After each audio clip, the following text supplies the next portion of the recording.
ከተመቸኝ እንቅልፌ ላይ ነው የቀሰቀሳችሁ። ምን አለ ልብሱን ሳያወልቅ ብትቀሰቅሱኝ? አይገርማችሁም? ሸሚዙን ከላዩ ላይ ፍጭቅ አድርጎ ጥሎት ደረቱን ሲከፍተው ደረቱ ጸጉሩ ልክ እንደለማ አይደል? ያረገው ቀበቶ የወርቅ ቀለበት ይመስላል። ቀስ ብሎ በራሱ ጊዜ ከፈተውና ዚፑን ወደ ታች ሲያረጋው እረስቸው አቶ ሙክሬ ይመስላል አይደል? አሁን በዚህ ሰዓት እኔን መጥራት ነበር።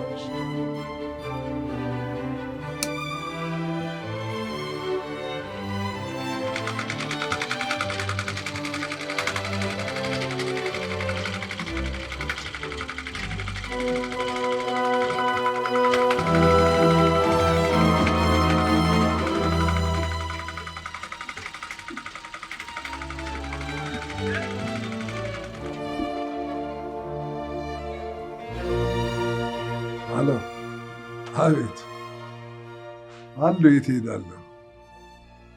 እሺ ና።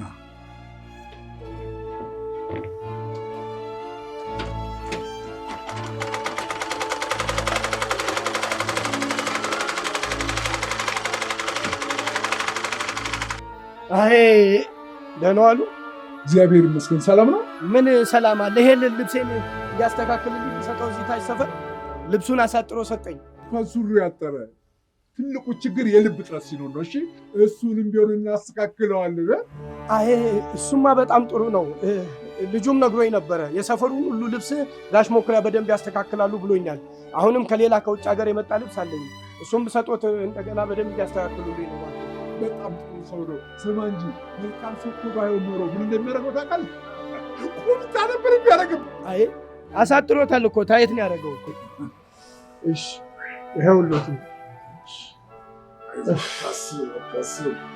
ትለካ ይለካ ልኬት ውሰድና እግረ መንገድን አንተም ትለካለህ።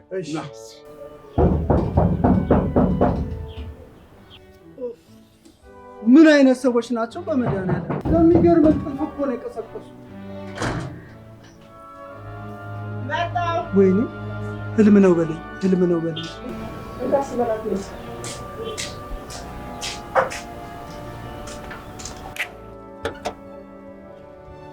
አቤት፣ ማን ፈልጋችሁ ነው?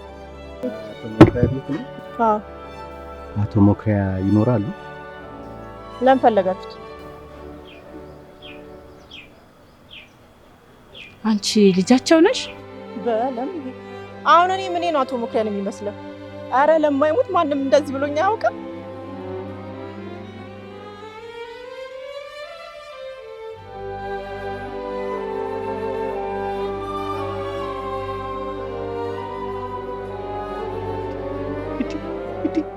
አቤት መመሳሰል! ቁርጥ እኮ ሞክሪያን ነው። በእጅ ያዙት ወርቅ እንደ መዳብ ይቆጠራል። ጆሮ ለራሱ ባዳ ነው አሉ። ምን አለ ይሄን እነዚህ ጎረቤቶች ሰምቶልኝ ቢሆን ኖሮ። የድብቅ ልጁ ነሽ እንዴ? እውነቱን ነው ያመላኩ መጠርጠር ያለው። አንድ መጣው ጠብቁ።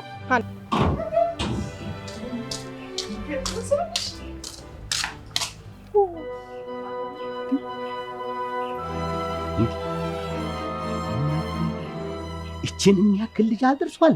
ቁርጥ መልኳ የሰው ሆዱ እኮ አይታወቅም። አይታወቅ የሰው ሆዱ።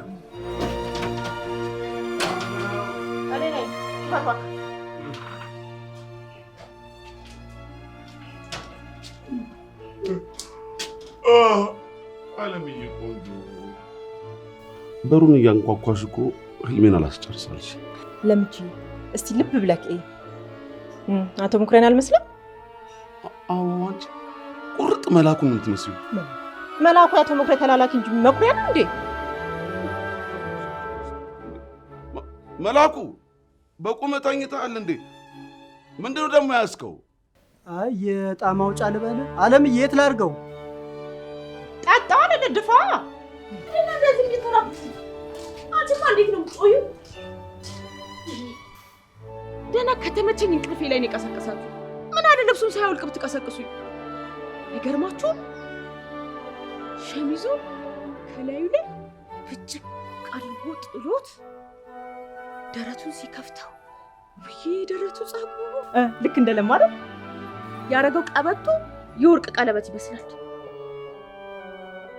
ቀስ ብሎ በራሱ ጊዜ ከፈተውና ዚፑ ወደ ታች ሲያረጋው እረስቸው አቶ መኩሪያ ይመስላል አይደል? አሁን በዚህ ሰዓት እኔን መጥራት ነበረብሽ። አሁን ይሄ ወሬ መቋረጥ አለበት አልነበረበትም? በቃ ጸጥ ስጫት ለሷ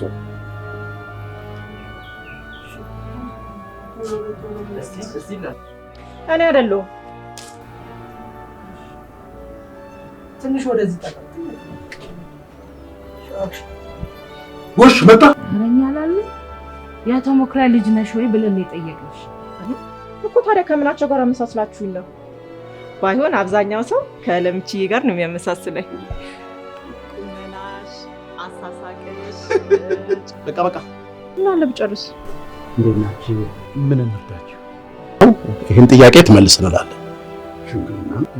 እናንተን ማንን በላችሁ? እኛ በአጭሩ ስንገለጽ ያው በአቶ መኩሪያ ሕግ ስር የምንተዳደር የምንኖር ሰዎች ነን። እሷ አለምዬ ትባላለች፣ እኔ ደግሞ ለሚቾ። እነሱ ጎረቤቶች ናቸው። እሷ ደግሞ መጤ ማለት መጥቶ ሂያጅ ማለት ነው። እናንተስ ማንን በላችሁ?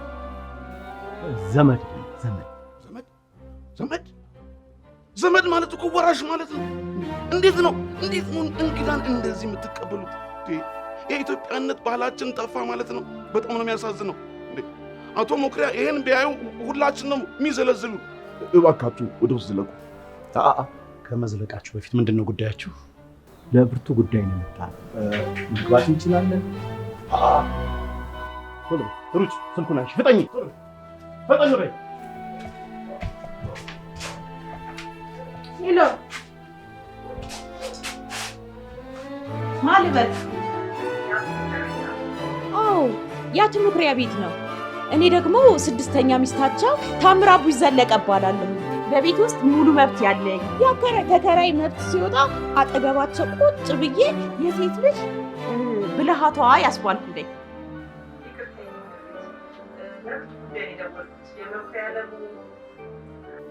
አታስቢ፣ ችግር የለውም። ስልኩ የአቶ መኩሪያ ባለቤትና የኔ ነው። ተከራይም ደግሞ የሚጠቀመው በዚሁ ስልክ ነው። ለመሆኑ አንቺ እንዴት ነሽ? ቤተሰብ ሰላም ነው? አወኩሽ አላወኩሽ ምን ይሰራልሻል? እያናገርኩሽ አይደለ እንዴ? እኔ የምለው ደርሽ መጥቻለሁ። ይቅርታ ስለቆየሁ። ስንት ቁጥር ይላል? እስቲ ቆይ ጣልጋ አትግባ። የሞት ጥሪ የሚለው ደራሲ ለመሆኑ ማን ነው? የቀይ ቆቀጥ ጥሪ ነው አርስቱ። የሞት ጥሪ ይላል። ምን ይላል መሰለ? ሞት ሲጠራችሁ ሰተት ብላችሁ አትግቡ፣ ተጋፈጡት ይላል። አመት አላወራ ምናል አንድ ጊዜ ብታዳምጥ።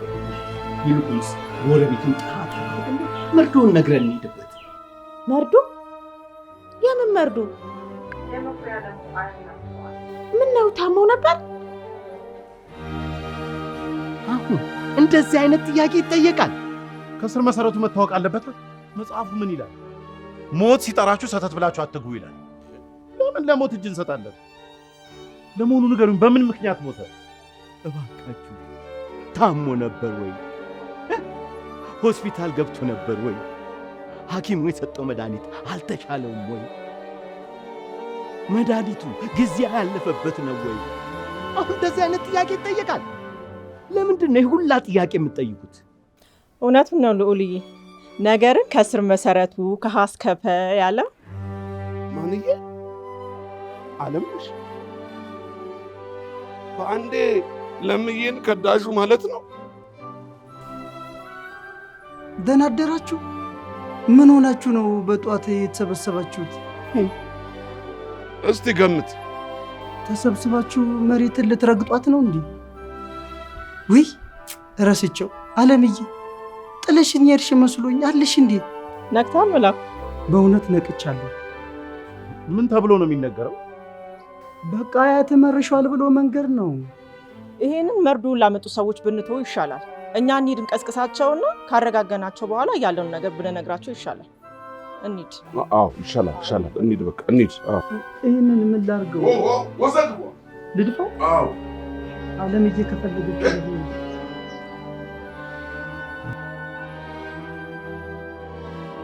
ስልካንሽ ጋር ውስጥ አሁን ምንድን ነው ማስታወቂያ? ቤቱን አስተካክዬ እኮ እጠራሻለሁ ብዬ ነው። ግቡ ቁጭ በሉ። አረፍ በሉ። አረፍ በሉ። ቁጭ በሉ። አረፍ በሉ። ግባ። ቁጭ በሉ። ቁጭ በሉ። እንዴ ምን ሆነሃል? ታክሲ ገጨኝ እኮ ነው የመሰለኝ። ስልክ አንሺ ብሏል ላከሽ። ይገርማችኋል። ካለውትሬ ከመኩሪያ ተለይቼ እዚህ ሶፋ ላይ መተኛት ስጠረጥር ግን የመኩሪያ አያት የሙስ መንፈስ ያስተኛኝ ይመስለኛል። ከዛ ሳትሉኝም እዚህ እንደተኛው ስልክ መደወል። ስልኩን አንስቼ የመኩሪያ 6ኛ ሚስት ነኝ ብዬ ገና ከማለቴ የጠረጠርኩት አልሆነ። የመኩሪያ አያት ሳይታመሙ እከሌን ዛሬ አየነው ስንል በብርድ ልብስ ውስጥ እያለ እግዜር ወሰደኝ። ቆይ ምንድን ነው የምትቀባጥሪው? ቆይ ምንድን ነው እያልሽ ያለሽው? ቆይ አንቺ ማን ነሽ? አንቺ ማን ነሽ? እኔን የመኩሪያ ሚስት ማን ነሽ? እኔን ማን ነሽ?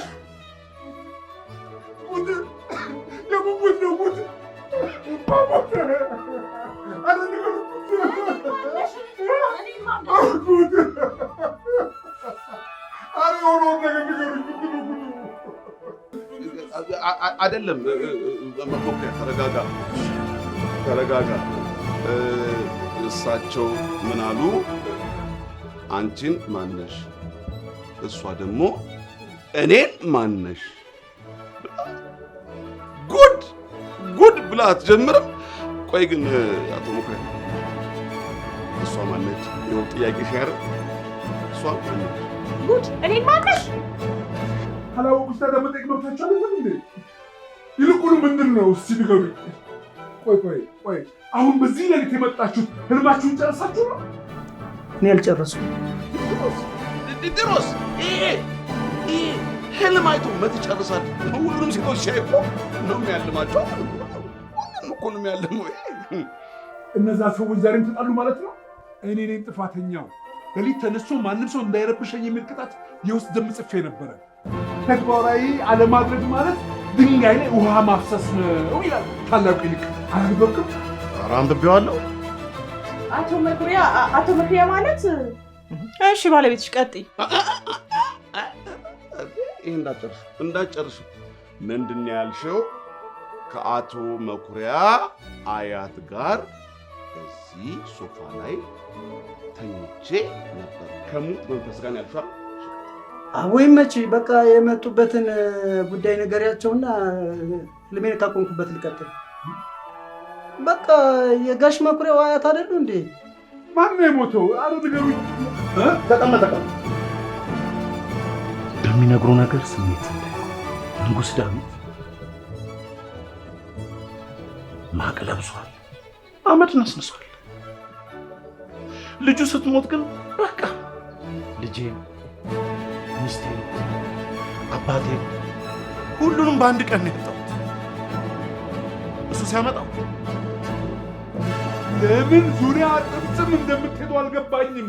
ለምንድን ነው ቀታማት ነው? ምንድን ነው እሱ? ልንነግርህ ነው። ምን መሰለህ ወፋ ይልቁኑ ልቤን ማንጠልጠል ትታችሁ ለምንድን ነው ቀታማት ነው? እነሱ እንግዶች ናቸው። ይዘው የመጡት መልዕክት አለ። ማነሽ? ቴምርነሽ? ታምራት? ማነሽ ስምሽ? አንቺ ተአምር ሆንሽ። እነዚህ እንግዶቹ ምን ሊሰሩ ነው የመጡት? እሺ በምን ጉዳይ መጣች? የመኩሪያ አለሙ አያት ስለሞቱ መርዶ እንድንነገር። ማ? የመኩሪያ አለሙ እዚህ ትልቁ ጋራጅ መኩሪያ እኔ ነፍስ እኔ ይገርምሃል መኩሪያ እሳቸው በአያታቸው ስም እጣ ቆርጦ ነበር። አሁን ይሄ ልትነግሪኝ ነው? ህልሜን ሳጨርስ በሌሊት የመጣችሁብኝ? እርስዎ እኮ የአካባቢ ትልቅ ሰው ነዎት። ሁሉም ሰው ስለሚያውቀውት እኮ ነው፣ ሌላ አይደለም። ትልቅ ሰው ነኝ። አዎ ይህንን እኮ የአካባቢውን ሰው ሆነ ተከራይ ሊመሰክር ይገባል። በቃ እሺ ዝም በይ። በቃ ሄደን እናርዳቸውን እንገራቸው። ጋሽ መኩሪያ ዛሬ ሙክትን ያዘጋጀው ስንት ቁጥር ይሆን? በነገራችን ላይ ትናንትና 17 ቁጥር ቆርጬ ነበር። ለማን ወጣ? የትላንቱ ለማን ነው ወጣው? ቆይ እስቲ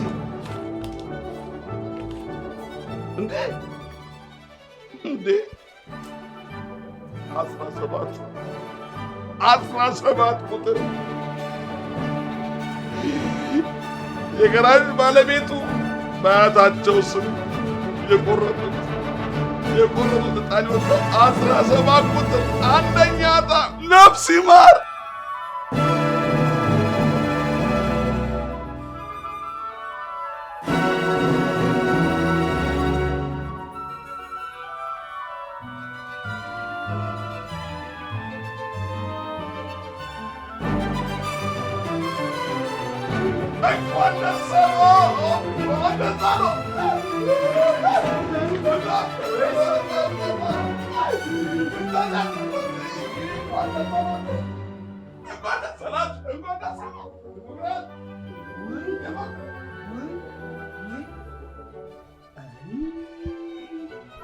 ለዚህ ኑሮ ነው ሀብት የምንለው። ነፍስ ጋሽ መኩሪያ እርሶም በቃ ደህና